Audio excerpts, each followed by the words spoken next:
Why do I have to give you the respect of a reply? You don't have to. Just like real life. Just like real life. You're wrong in the first second. I want to be my own boss. There's so many red flags. I'm the boss. Felt like we were just treading water. She gets mad at me when I'm picking up my phone, but I'm like, that's my business. I got to. I know you think you have good ideas of sales. You are banned from sales. But Mike, it was like also her fault. It was really challenging in business, but also for our relationship. Yeah. It's a little bit scary. And we typically go on and we fight a lot. Just listen Can I for have one your sec. full attention? Yes, can I have your full attention? No. Yeah, I gotta call my wife and ask if I can role play with another woman. No, hold on one second. Let them go because we don't need them. How are you keeping track of your transactions for expenses? I don't. Okay. We're in Calgary, Alberta. It's very cold. We're going to a company called Jump Contact where they take incoming leads and they're kind of like a call center. But they have less than $5,000 in the bank and the owner just spent $20,000, the last of his nest egg, on a 10x growth con ticket with Grant Cardone. What are we doing? The first time we've ever gone to someone's house for a turnaround. Jose, how's it going, brother? Hello, my friends. It's me, Canadian Jose. Hi. My wife, Rebecca. Rebecca, good to meet you. Let's reintroduce my amazing guest, Jose Sains, aka Canadian Jose, CEO of Jump Contact. Jose, can you explain what you do and why it's so important for small businesses? We help businesses of all sizes answer all their missed calls, all their overflow calls. So what that basically means is we'll interact and engage with your customers as an extension of your business, and we'll keep that lead alive, right? Book it in your calendar, or hopefully maybe even close the sale for you. Is it tough to kind of work together sometimes? Big time, yeah. Okay, I get it. We're both very much wanting to say the last word, say the first word, Yeah, say yeah. the middle word. Yeah. She's incredibly great at selling. So when we're in atmospheres like when we go to networking events and that sort of stuff, Got she it. doesn't let me sit beside her or anything, right? Yeah. So we both venture off and go do that. She's extremely great at that. And what happens is that people get to see me as an expert. The more that you appear as though you're an expert, the more likely people will be to trust you. And the more people trust you, the more likely they'll buy. You were more like operationals, hiring, like that side of the business Yeah, then? I do everything. Okay, cool. I do everything. She primarily just does The selling. 80% of all sales happen between the 8th and 12th contact. Don't just wait for the leads to come in. It's your responsibility to grow your business. Got She it. still does selling. Like when we go to events, when she comes, she wears her Jump Contact hat. Cool. And she's there with us. It's just, she loves to sell. Yep. And I mean, we'll get into it, I'm sure, but like I want our product to be better and better and better. I think the main issue that I was seeing was sales, right? There's a lot of other major things that we need to fix, but the biggest thing was there was something that was broken within the company that wasn't allowing us to sell. You're talking about telling people about the services that you provide, but really people care about the problem that you solve. Because if all you're saying is I can answer your phone, well, I don't even think that I need my phone answered. I can just call people back. Right. So I put the brakes on selling and Oh, interesting. I thought it'd be the opposite way around. So No. you are more growth, like the selling time. side. Like you're gonna figure out what you need to fix if you are falling on your face. So the best way to fall on your face is to get more deals. When people that you know go with someone else, like really? That's why I got out of the marketing Really? game, because I didn't like the ego aspect of it. Friends, family, they would go with a stranger over me. But they would like ask you for advice. Well, for sure, they'd ask me for advice pre and post. What's good? Can you correct it? Yeah. It's like, why didn't you just hire me then if you're making me do all the work? So And what's the, like, if you don't mind asking, like what's the biggest point of frustration on your end? Is it like he doesn't want to keep growing and selling and you feel like you can? Probably that I would sell and then we would lose the clients that I was selling. And Yeah. so it was, instead of us selling and learning and continuing to sell and improve, we would sell and lose clients. Is this a volunteer position that you're in? I don't think so. We're all doing this. We're all doing this for the same reason. We want to help others, and we also want to pay our bills and spend time with our family and provide for our family.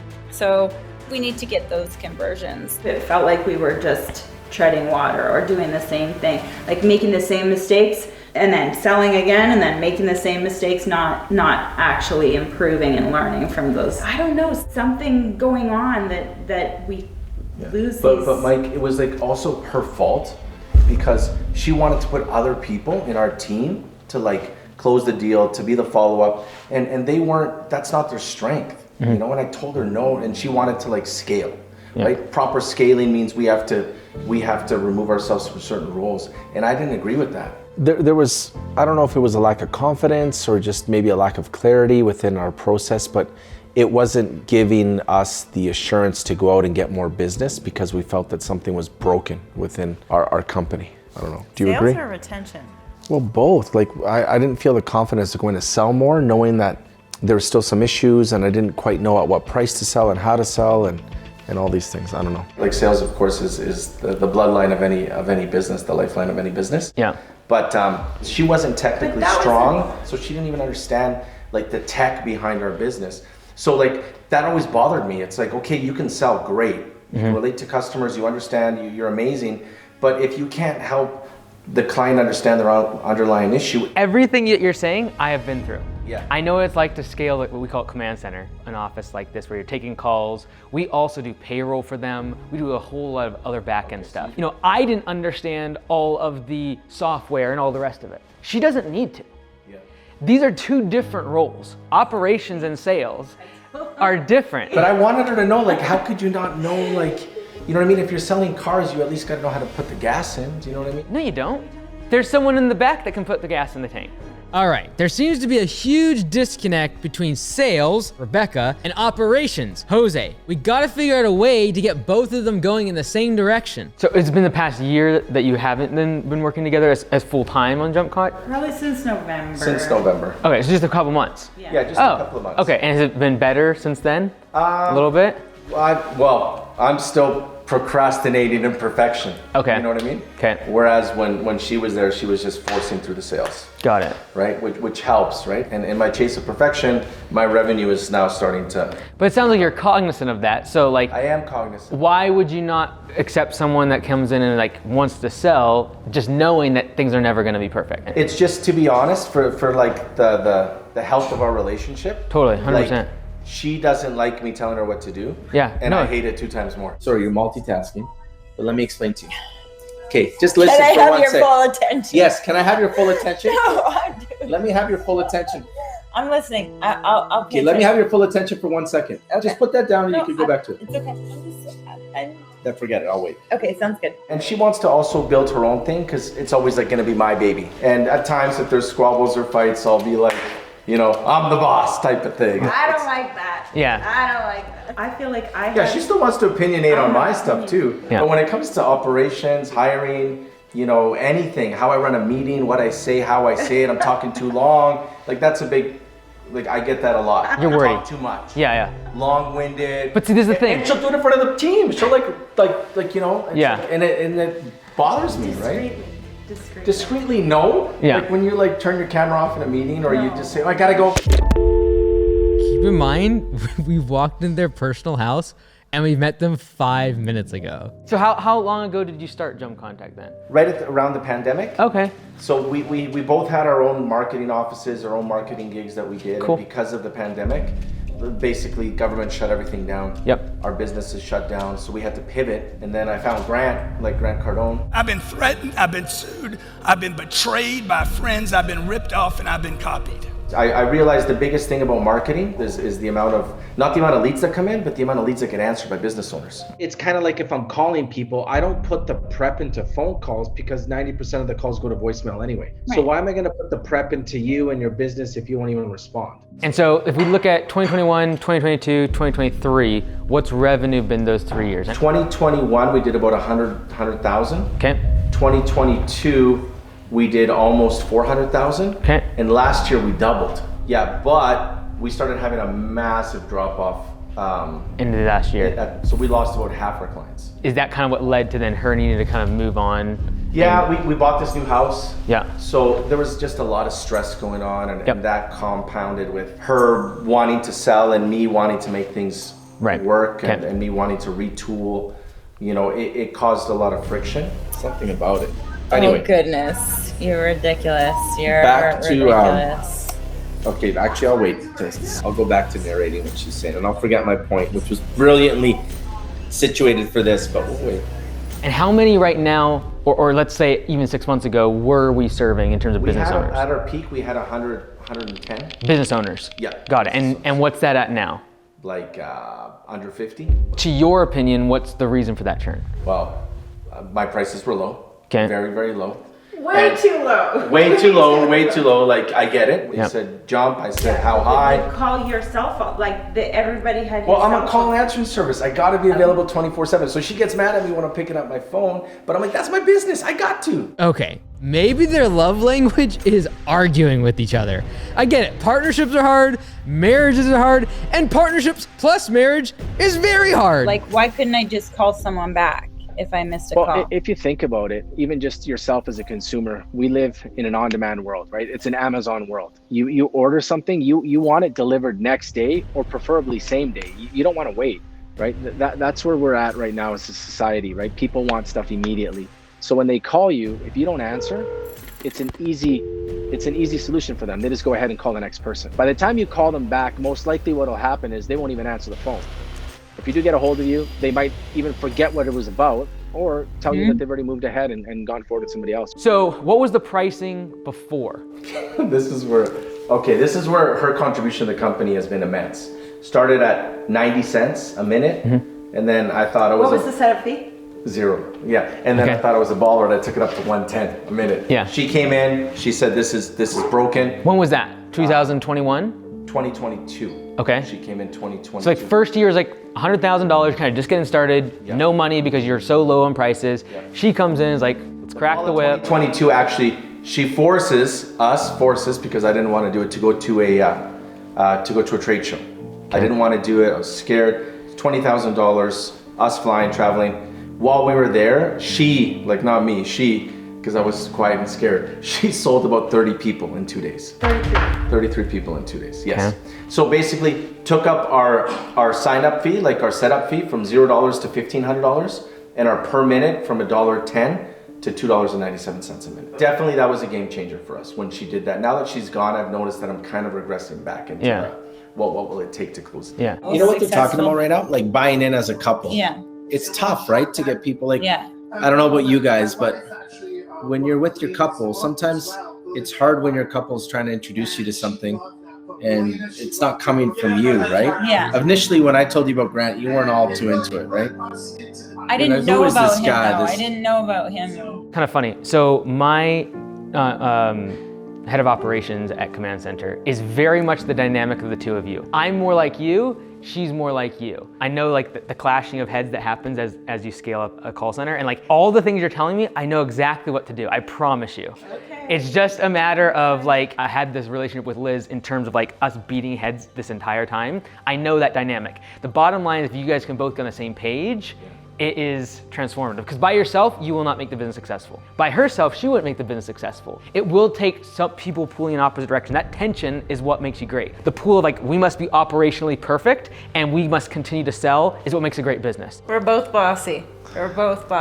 So very challenging to communicate, to work together. When we both have had the same vision, but maybe we weren't aligned with the same process to get to that vision. On both sides, it has to be that this other individual is different than me. They have strengths that I don't have, and I will have to at times relinquish my opinion because I have the partnership in mind. And obviously when you have a marriage, it's more difficult because you can't have like time away from each other to be like, okay, like I'm gonna decompress because they made me really mad during that meeting. For Liz and I, we could do that. Like especially when we were growing a few years ago, it was like, all right, just get out of my face. Like that's even more difficult when you have the marriage, right? Because then you leave the office and you walk into the kitchen and like we have to have dinner together.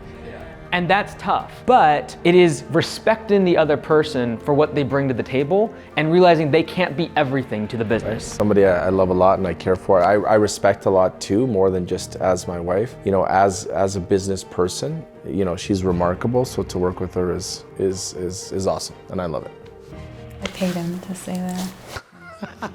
To the team, the executive team must be aligned, right? Must be aligned in front of the team.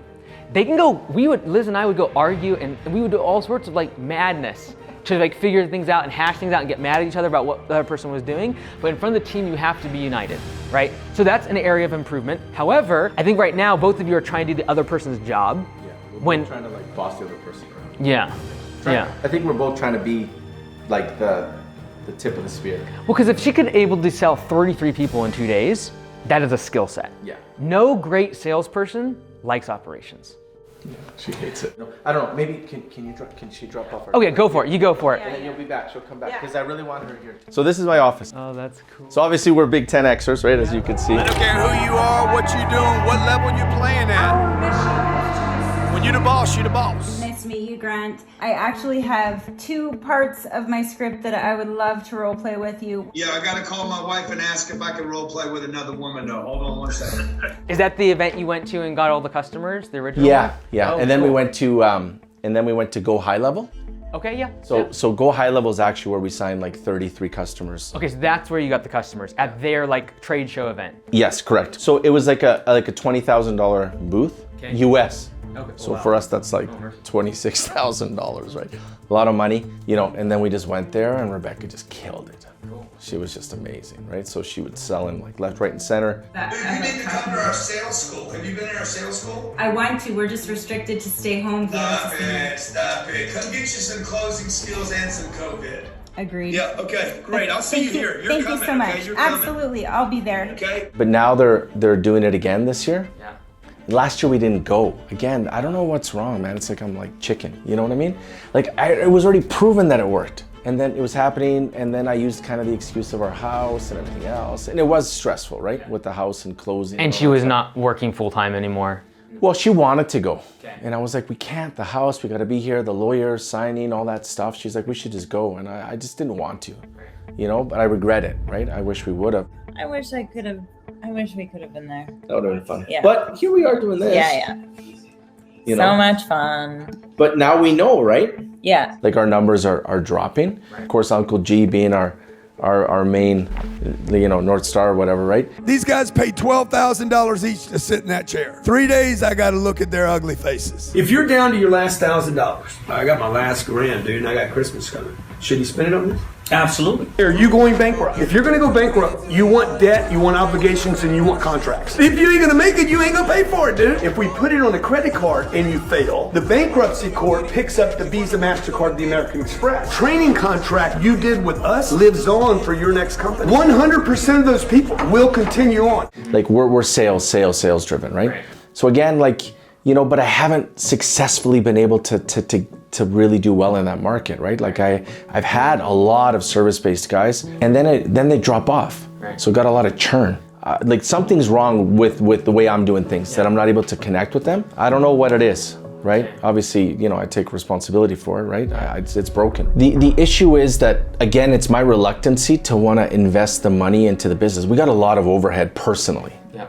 Right? So we can get into that. Like, you know, $10,000 mortgage payment. $10,000 per month for a mortgage? Where's the money coming from? And honestly, even if you're making good money, you can still be dirt poor if you spend every single dollar. And the more money you make, the more money you spend. Guess what? You're still dirt poor. You know, so like if you look at our expenses, for us just to like pay our stuff on a monthly basis is almost $20,000.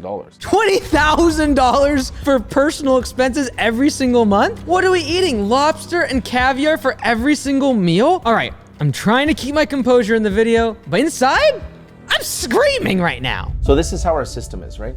So this is like our team is here, and they're taking calls. So like if a call comes in, for instance, here, I'll show you right here. Jump contact. This is Ariel. What can I get you information on? Hey Ariel, it's Jose. I'm actually here with Mike Andes. We're actually doing some testing. I wanted to show him the system. You answered too quick, buddy. So don't pick up, right? I'm gonna call back. All right then. All right, buddy. We'll see you in a bit. Bye. Okay, bye. Yeah, so right now we have them all on P4P. That's why they're picking up the phone so quick, right? Okay. So this is the way our system works, right? So as you see, the script pops up. Thank you for calling Jump Contact. This is Jose. What can I get your information on, right? What's going on, GC? How are you? All good, all good. Good. We have Mike here. He's the turnaround king. Okay, we got Bruna. Bruna, good morning. Hey, Chris, what's going on, buddy? Good morning. All good. Good morning. Good morning, good morning. All right, we'll wait for the rest of the team to come in. So we have like our little Cardone University there, and we have our meeting room so clients come in here and they... And this is just through Meta? Yeah. Okay, cool. Yeah. So what happens is, for instance, we bring in a customer, and then we'll walk in, and then we'll go to one of our reps, and then their video bubble pops up, and then we'll start talking to them, and then we can do a bunch of things in here, right? So this is how we bring the virtual world to life. All right, guys, I'm gonna do a team meeting like we do every day, guys. So let's start off. Let's get that blood flowing, team. Let's get some jumping jacks in. All right, let's go.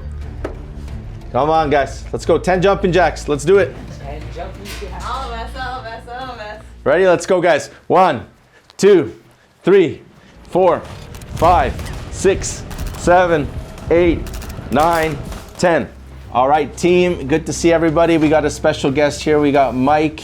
He came all the way from America. Where in the States are you? Seattle, Washington. From Seattle, Washington. So guys, he's here. We're lucky enough to have Mike look at our operations and see what we can do to make our service better so that our customers win, we win, win all around. All right, team. So put some wins in the chat. All right, I want to see some wins. All right, team. So yesterday, guys, we had a total of 944 billable minutes. Let's go. Good job, team. Well done. Well done. Average wait time, 8 seconds, team. So that's awesome.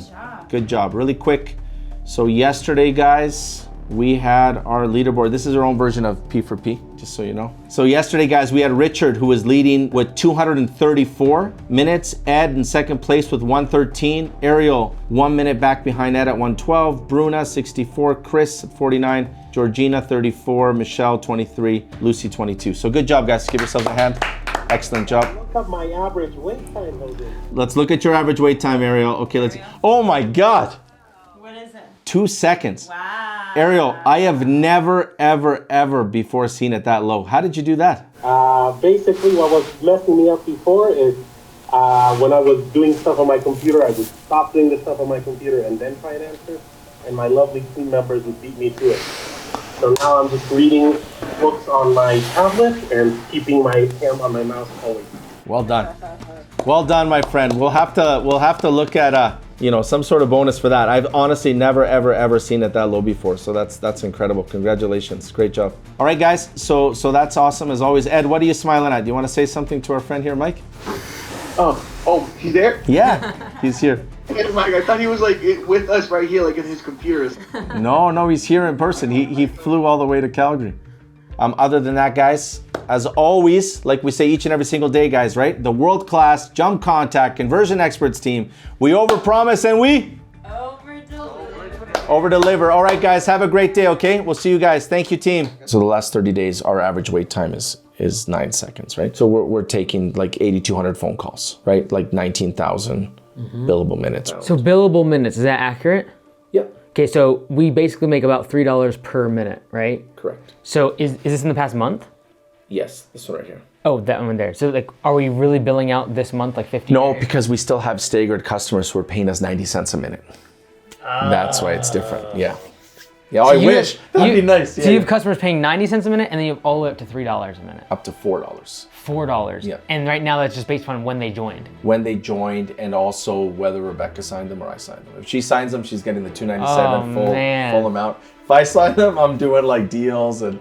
What percentage of that is at the $3 per minute, approximately, versus $1? Yeah, so like around 25% of the business is at that elevated amount. Okay, so the vast majority is still at the lower pricing. Yeah. Okay, that makes way more sense. Yeah. Look, I know what it costs to run this type of business. At Command Center, kind of like a call center for all of Augusta Nation, all 150 locations. We take their calls, we do their estimates, their invoices, and all their admin work. I know that we charge about $1 per minute, and I know just how close that is to being at zero, very thin margins. And so if they're not charging $3 or $4 per minute, they probably aren't making any money.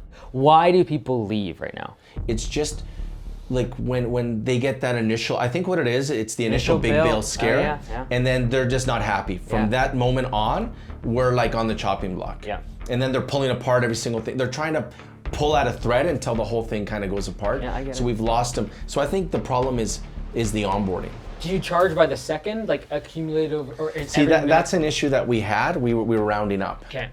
And I think that's where also customers got a little ticked off. Got it. So we were rounding up to the nearest Half 30. minute, got it. Yeah, but still, that's like a lot. You know, it adds up. If there's, especially if there's like a 15-second call. Yeah. We were doing that in the past. We had a 2-minute minimum, and then we wiped it out, and now it's like by the second cumulative. Yeah, so what I'm thinking of doing is doing anything under 45 seconds we won't charge for, you know, and then over and above we're just gonna do. That could be potentially 25 to 30% of your calls. Yeah, we're gonna lose money, but I believe it'll help us retain and grow more. But like if you're charging $1, let's just call it $1 per minute, and you're not charging for 30% of your calls, because that's approximately what percentage of them are under 45 seconds, you're really now starting to charge like 70 cents per minute. Okay, so now we're just giving away things for free. Most calls are only a couple minutes long, so he's giving half of his calls away for free. We're gonna lose our shirt. How do we pay for the lobster and the caviar? But a majority of our calls are actually sales opportunities. Right. They're actually new.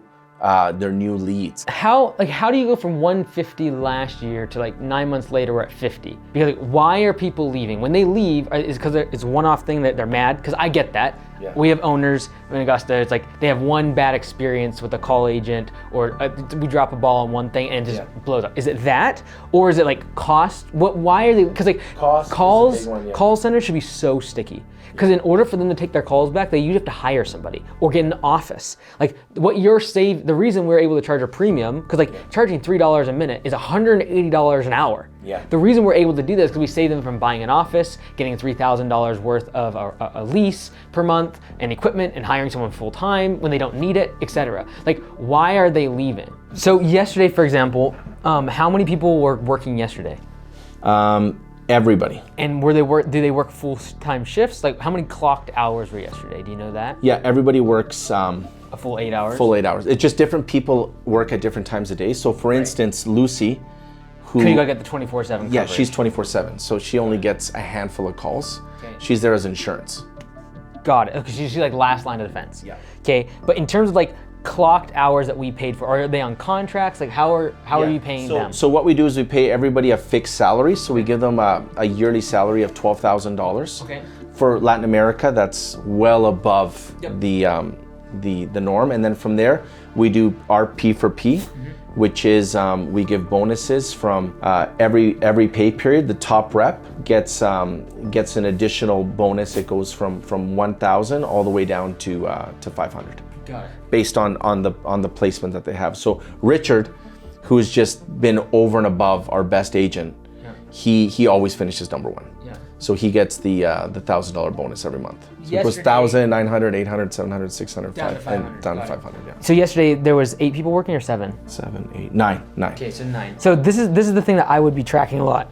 So if we take all of their time that yesterday was billable hours, we had 13.55. That was the number of minutes yesterday that were billable. And then the thing that I'm looking at is if we got 9 people, we multiply that by, let's call it 8 hours a day, there's 72 hours of clock time. So if I take 13.55, divide that by the amount of clocked hours, right now, 18% of their day is being spent on the call. Yeah, very little. Very little. Look, I understand the need to be able to go overseas to get really reliable labor and be able to make the cost work. However, if 80% of their day is spent doing absolutely nothing, you might as well hire someone in person and pay them 2 or 3 times as much. But as long as they're efficient, they'll make more money than the person that's overseas. There's times that probably for 20, 30 minutes, the phone doesn't ring. Or if it rings, like someone's already answered. Like if Ariel's answered in 2 seconds, that means you, Rebecca, and myself are just not there at the desk. I saw the numbers, because like if they actually run the math on this, some of them worked yesterday less than 6% of their day. Right there, so 6 calls, talk time was 11 minutes.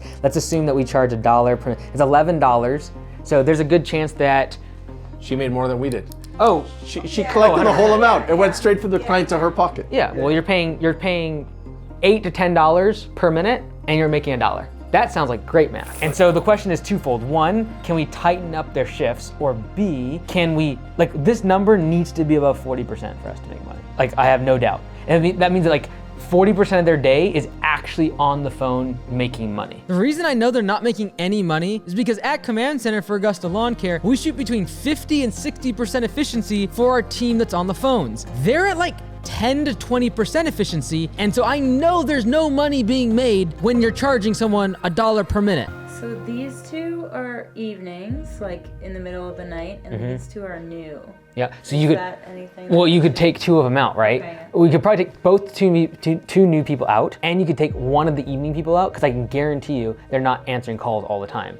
And I know that because they're on average taking 12 calls. They're taking less than, oh my word, they're taking less than 20 minutes of calls per day. Yeah, she just started and she's a rock star actually. She's trained, she's got all the skill set to be our top person. The bottom line is you have 2 people at the top that do more in revenue than the entire rest of the team. It's necessary for us to get more phone calls. But it's not, because I can just know that only 18% of their day on average is being used. Yeah, but what I meant to say is, like, it's also because there's no more phone calls. Like, there should be more calls coming in too. Right. That's why I think we increase capacity. That's what I'm then saying. you address the team. Yeah, Okay, we don't need to hire a single person. No. You could double your revenue and not have any more. Which is amazing. We're in a great position in that regard, like trained reps. And then at that point, if this number is still low, then they got to get fired, right? Look, I understand that laying off team members is not fun or exciting. I hate doing it. However, if it's gonna cause the business to go out of business because there's no money being made and we're losing cash, then everyone's gonna lose their job anyways. So why not cut the lowest performers and increase the amount of work that's being done by your high performers and then actually make a profit? The challenging part is you have spikes in call volume that you got to deal with. Exactly. That's the problem. So how can we fill in those gaps? Instead of incentivizing them based upon each other, so like you're ranking them right now and giving the top performer $1,000, the lowest performer gets $500. Instead, what we could do, because for example, that $1,000, they just have to beat everyone else. They don't have to be exceptional. They just have to beat everyone else.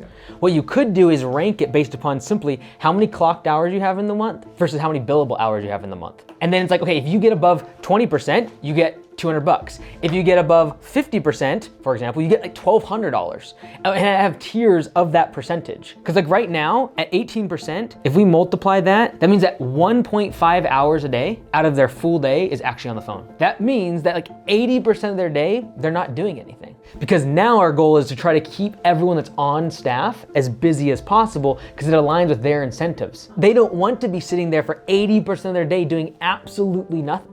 They want to be trying to get 50%. They will tell you, we don't have enough work. So then you can literally let less people in because they're getting compensated based upon the way you're getting compensated. But what we need to do is not allow 80% of their day not to be profitable for the business. Yeah. Like that will crush you. How do I balance that then as we bring back in clients? Because now my goal is that's why I wanted to do this, because I want to get back to that 100, right? And when that happens, the phone's gonna ring a lot more. Right? But this is the thing, now you have a way to track when you need to hire more people, right? Like out of the 7 or 8 people working, 9 people working right now, there's probably 3 right off the bat, your lowest performers. I could see them in the reports. We could immediately cut them loose, knowing that we have 80% of everyone else's day that's not being used right now. This is where I think this might work. So it was something we considered doing, and Jim's Mowing over in Australia does this with their call center. And I think it could work well for you. And that is because they in their market and you in your market, you don't really handle customer service very well. You're not set up for that. Instead, what we could do is simply charge for the lead. Because as a business owner, I'd be thrilled out of my mind if you gave me a lead. I love that idea. I love that and I had to give you $50 or $20. It's easier to make sense to the business owner because they want leads. That's why they're coming to you. Like, what problem are we solving? They want leads when they can't answer their phone. So instead of charging them by the minute, just charge them per lead. That way, they'll actually want their invoice to be higher every month. Why? Because it means they would get more of what they wanted in the first place, which is what? More leads. Well, and what you could do, this is easy to see what that number should be. You'd simply take the number of minutes you currently have. You'd see how many forms or leads you gave to customers last month. Do that over 6 months, you'd have an average of how many minutes per lead is on average. And then be like, okay, great. Right now we are approximately charging our customers $25 for every single lead that we actually give them. Great. Let's charge $35 per confirmed appointment or confirmed lead to our customers. So my problem is I'll be like, well, Mike, let me run it for you for free for the first month so we can figure out that number. So this is why I think Rebecca should be doing sales. I know you think you have good ideas of sales, but the fact of the matter is she is bringing all the profitable customers. Yeah. You are banned from sales. Because if I just have that dollar amount, then when I get my bill every month, you're gonna say, you got 60 leads. Here are all the forms, $60 times $40 a piece, $2,400 bill. And then it makes way more sense to me because as a business owner, I just care about customer acquisition costs. And I can just roll that $40 into whatever I'm spending on the front end for ads. So what I'm gonna do is like, okay, it took me $20 to get the click from Facebook or YouTube or whatever. It went to Jump Contact. I paid them $40 to answer the call and get the lead. Customer acquisition costs, $60. And now when we give a customer a bill, they're happy because they got a lead with it, instead of just a weird call with minutes. The reason we can't do that is because we do customer service calls. When like they don't want us to be trying to go through something quickly. They want us, take your time. We want you to go through this customer's bill and dig into stuff. I love that. I think that's amazing. It's just that initial speed bump. Like it took me a while to go from that $1 to $3. It's just, that's a massive jump. But she did it overnight, you know, and she had no problem doing it. So that's where I just gotta, you know, I believe this, actually, believe it or not, will give me more comfort because it's a pricing model that's a win-win. Well, all your customer service problems just went away. On the sales side, it's a way easier offer, right? Your job is figuring out all these numbers, giving her exactly what that cost per lead is going to be. She's gonna go sell it out to Wazoo and book calls into your appointments. You're gonna have 2 Calendly. You're gonna be funneling ads towards her Calendly to book a sales appointment. She's gonna literally on that call transact $1,500 and book an onboarding call with you. You're gonna figure out all the numbers and how everything gets routed and IVR stuff and the form stuff, and she's not gonna have anything to do with it. But I just truly believe having more money will fix the whole issue with you guys working together. No, I agree. I think she'll like me a little more. The level of commitment to this needs to be like with violence, right? Like we are either going to do this or we are not. Right now, the pricing stinks. The fact that we have between $1 and $4 is absolutely ludicrous. We could literally cut 80% of our customers right now and make the same amount of profit. Because you're only making profit right now and the people paying $3 to $4 a minute. Yeah. Guarantee it. And so it's either that, we just completely downsize and have 1 or 2 people working for us and service these customers that are paying a premium, or we switch the whole business model towards leads, we pay our team members based upon leads, and then as a way to have a collective team measurement, kind of like profit sharing, we're tracking their efficiency score every day. Just keep tracking that over the course of a couple months, and then you'll start being, okay, we're usually around 45%. Let's give them compensation around 40, 50, 60, 70, etc. I don't believe that you're gonna tear off the Band-Aid and actually switch the whole business model. I don't believe it. What I think you should do is have Rebecca reach out to the under 150 people that have used your service and left. And try to pitch them on this new service. And by doing that, you will sell yourself on the idea that this is something you should now spread across the entire org. First, I would contact all customers that have left you and sell them on this new model. That's the hardest sell, but I do believe you'll get people from it. We are now giving you an offer. You will be charged $0 for all customer service, anything spam related, whatever. We still are gonna guarantee at least under 15-second hold time. And we're only gonna charge you per lead. That's the first step. Second step, all incoming new customers from things like conferences, etc. You're gonna go to one conference and instead of selling 20, you'll sell 50. Like it'll be hotcakes with that offer. Then you're gonna have the confidence, because you have all these new customers, to go raise prices, quote unquote, really make customers currently more happy by raising their prices and aligning with leads. Again, if you were doing customer service and you actually went into their account, you would not wanna do this. This is the worst thing you could do. But you guys don't do well at customer service. You do well at lead collection. I believe in roles and delegation. And there is clear defined roles of what so-and-so is responsible for and the other person. As soon as we start helping each other, we will have friction. Yeah. It is who is doing sales, who is doing operations. That's the only question. I personally believe you're a better operational person. I personally believe she's a better salesperson. But you will both have to delegate and let the other person mess up on their own. And in terms of the investment that we do in training, do you think we should bring it back a little bit? You gotta have a direct ROI if you are spending $1 on training, coaching, masterminds, conferences. It needs to be how many customers did I get from that appointment, and what did that translate into in terms of dollars?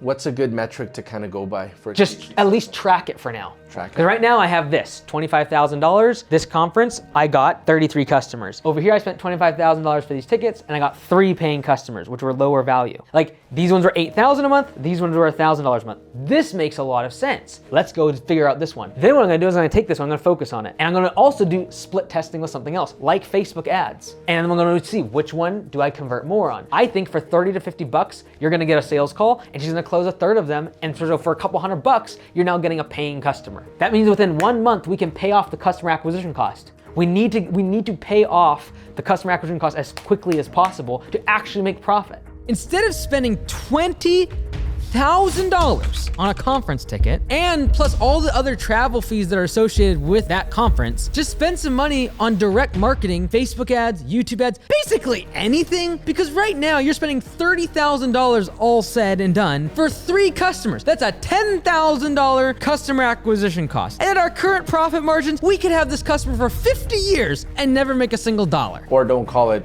training, call it fun. Exactly. Exactly. Which, hey, I understand GrowthCon has fun things about it, but is it worth 20 grand, right? We don't have the money right now. I think we'd have more fun at GrowthCon if we waited 3 years and I had 150 grand in the bank.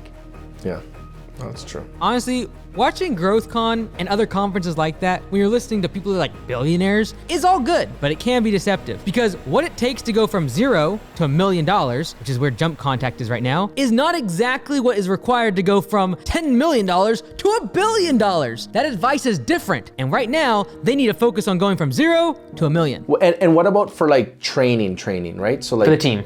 No, you. for us individually, like training programs. Because there's not always a direct ROI there, right? Get more training when you have implemented everything that you know how to do, then you need more training. You do not need more training right now. The training is the last thing you need. I only got a coach when I was like, I have done everything I know to do in this business and I am tapped out. Yeah, man, no, it's brilliant.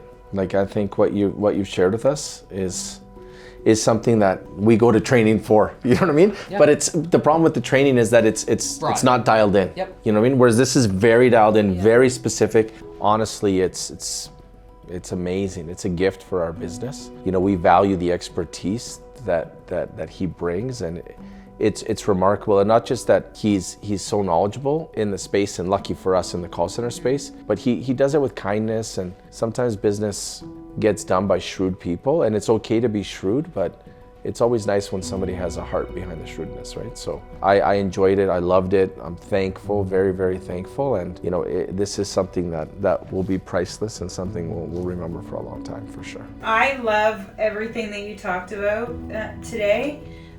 It's the implementing and the taking actions and following through with things that is like the biggest challenge after learning something like this. Yeah, so what we're going to do is we have 8 steps. Yeah, so first steps would be, first of all, to go and look at the past data. Yep. Second steps will be to ensure that we can track conversion data, because without that, we're in trouble. We need to make sure that that's 100% transparent. At the end of the month, they literally get how many leads we sent you, and here's your bill. From there, we got to have the team buy-in. So tell the team, hey, we're doing this. We're switching to this model, go over the bonus, the team bonus, everything else. From there, train the team so that... And that is going to look like in the form of $1 per lead, plus at the end of each month, the efficiency score of the team. You're going to track that on a daily basis. From there, ensure that our forms and our scripts are geared more towards like the appointment set, not towards the customer service side of things. Right. So again, all this will be done naturally just by correcting incentives. Yeah. As soon as you do this to the incentives, the team is going to want the lead. You're not going to change a lot of the scripts. They will just drive for it. Then from there, pitch the clients. Old clients. Pitch old clients. Try to get them to come back. That's all straight revenue in the pocket. Set this up for new clients, so 7 is for new clients, and then from there, 8 would be to convert existing into the new. And that's where you literally in one day will make an extra 10 to 15 grand a month in profit. And so if we can both agree that these 8 things are gonna get our business closer, and by getting this business having more money, it's gonna help our family, we will hold each other accountable to these 8 steps. Mm-hmm. Right now, we've been bickering and fighting about each other's roles in the business and what they should or should not be doing. Like literally within 2 minutes of me being in your house, she said it's her fault about X, Y, and Z. And I said, that is strong words. But Mike, it was like also her fault. Those are fighting words. I didn't make a big deal of it. I saw you in the corner of my eye. There was that twinge of anger. I get it, right?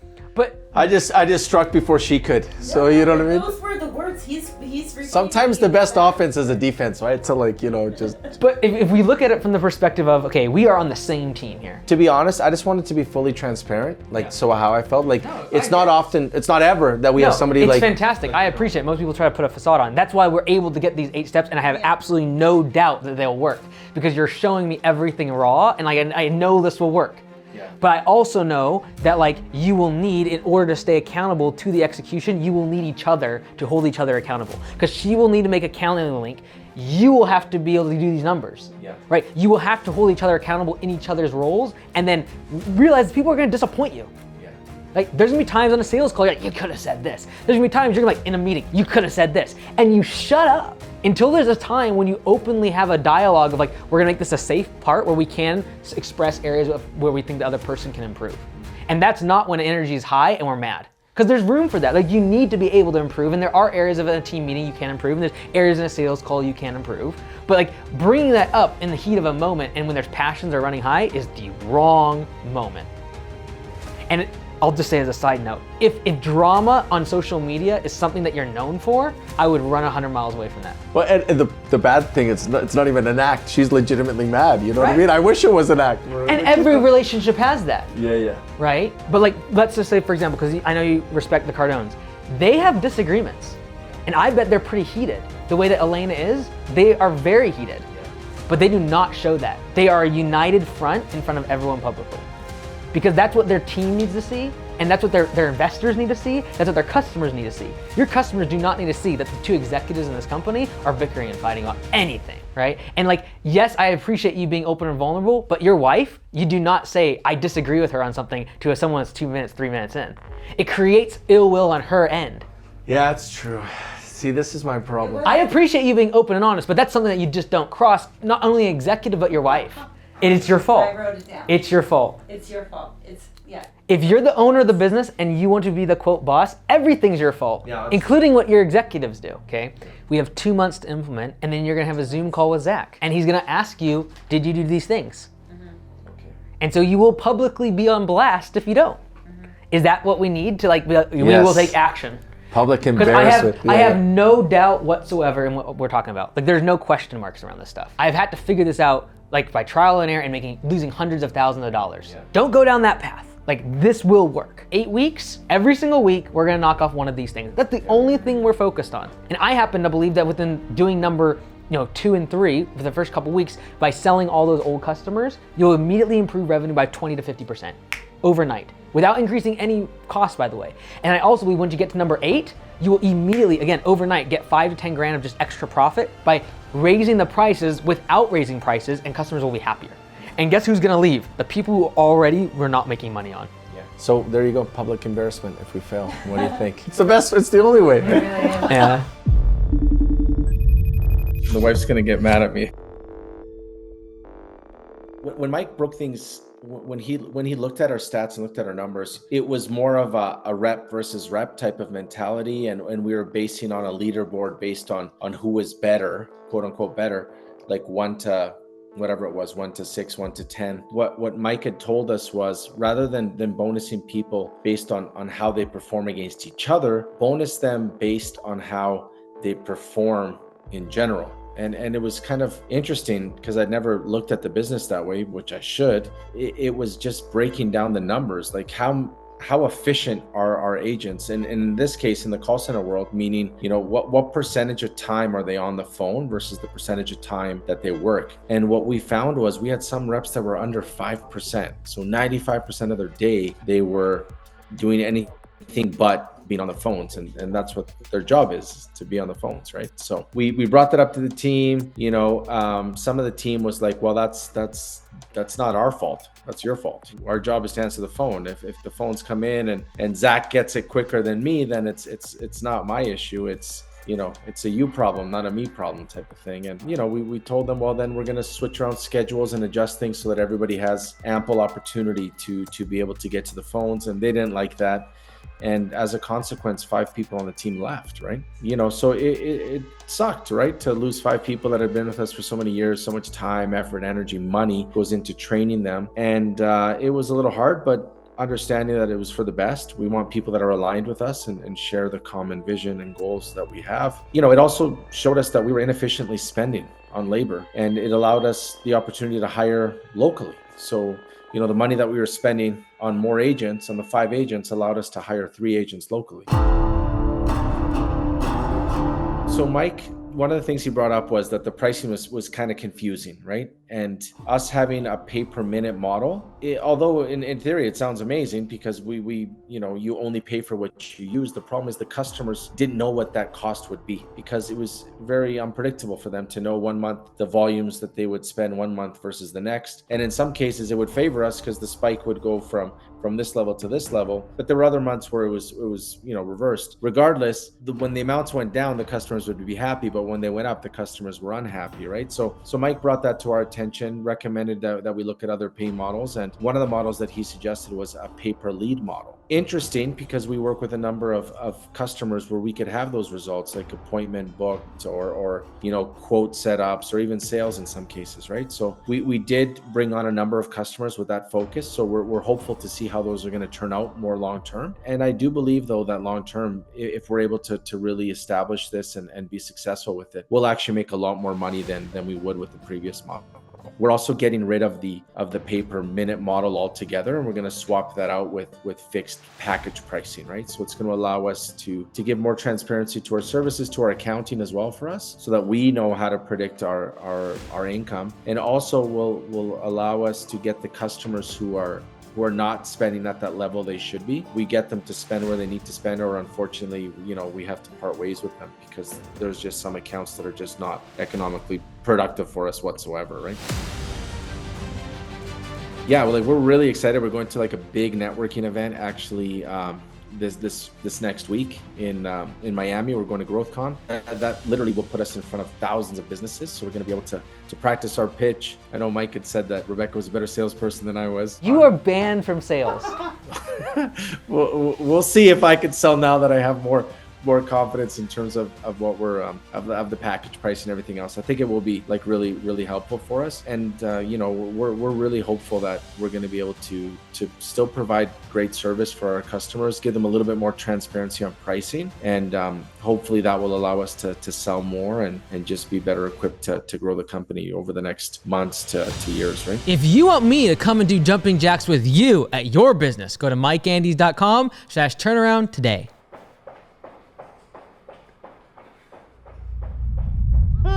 I'm excited to see what the thumbnail is going to be. What do you think?